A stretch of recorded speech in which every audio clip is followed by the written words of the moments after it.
Willie Mack is not very happy with Tony Khan right now. He posted the following tweet on Tuesday night. When your boy is about to become a homeless superhero because the booker doesn't think he's worth the money. Hashtag where the best wrestle. And he followed with this. It's like for 2 years straight, I would call every week and ask if you got anything for me. You signed, right? You still getting paid, right? I want to wrestle. I got to be honest with you, up until a few months ago, I didn't even realize he was still signed with them because you never see him on TV. Like the man has worked with JCW Lunacy and Russo more than he has for AEW or Ring of Honor this year. I mean, hell, he's worked for House of Glory this year more than he has for AEW or Ring of Honor. Now, despite what he said there, I didn't take him literally like he's about to become homeless or anything. And he also made it sound like AEW was getting rid of him, but that is not the case. He posted a reply saying that he is still there. And when a fan suggested that he was only on a per-appearance deal with them and not a full-time AEW contract, Willie said that that person was wrong. Mike Johnson, a PW Insider, later said this. We are told that Mack's existing AEW deal expired and he was offered a new deal, but opted not to sign it some time ago. Now, there's a lot of confusion here and conflicting reports going on. The core issue is that Willie Mack wants to wrestle. He wrestles indies. He's been wrestling mostly for the Juggalos, but he has been under a deal with AEW now for a few years. Like, I don't know when he actually signed, but he's worked a grand total of 10 matches for AEW in the 3 years that he has been working there. That's nothing. 10.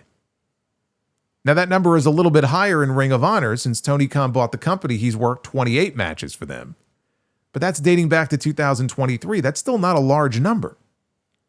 And I don't know what he was being paid, but if he was paid decently and still had the ability to book his own shots, that's not a bad deal to have, unless you're Willie Mack and you want to work. You just want to work. You just want to wrestle. And I can understand his frustration if he was calling every single week asking, hey, do you have anything for me? Do you have anything for me? Like he said, he was signed. He was getting paid, but he wants to wrestle. Wrestlers want to wrestle. They want to work for the money that they are being paid because the more visibility you have, the more you get your name out there and you can make even more money. You up your stock. He hasn't wrestled for them at all this year so far. And this is the problem with Tony signing so many people. There's just not enough room for everyone. Deonna Purrazzo just talked about this not that long ago. She won the Ring of Honor Women's Pure Championship, the first champion. She hadn't even defended the title. And then all of a sudden she had her first defense in Ring of Honor, but she had to speak up about it publicly because she won this fucking belt and they're still not doing anything with her. They're not using her. She'd like to actually defend that belt. So Willie Mack is hardly the only person that has voiced their issues with this sort of thing, but they have so many people under contract. I mean, we keep hearing stories every week about new people. They're all elite. This person's all elite. That woman's all elite. This guy's all elite. And so there's only so many spots. It's like in baseball. You know, you've got the 40-man roster. That's it. Like it's a 26-man active roster for most of the season, but 40 if you count injured players and a few others.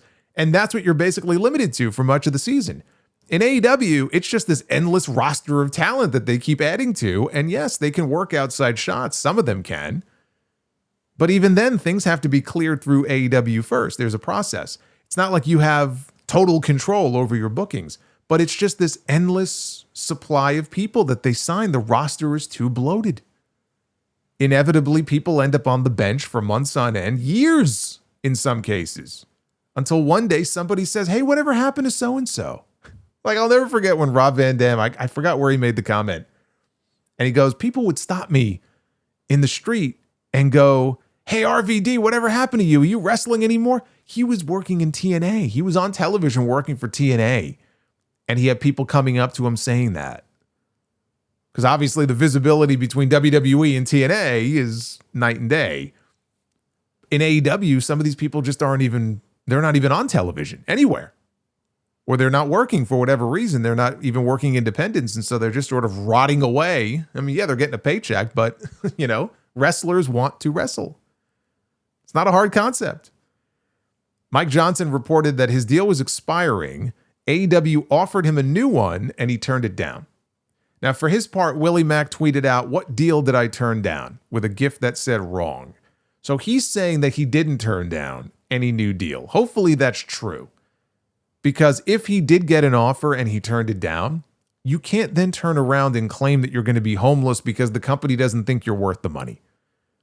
If they offered you money and you're not happy with their offer, you have the right to turn it down and go work somewhere else. I mean, they're not obligated to re-sign you at the dollar amount that you think you're worth.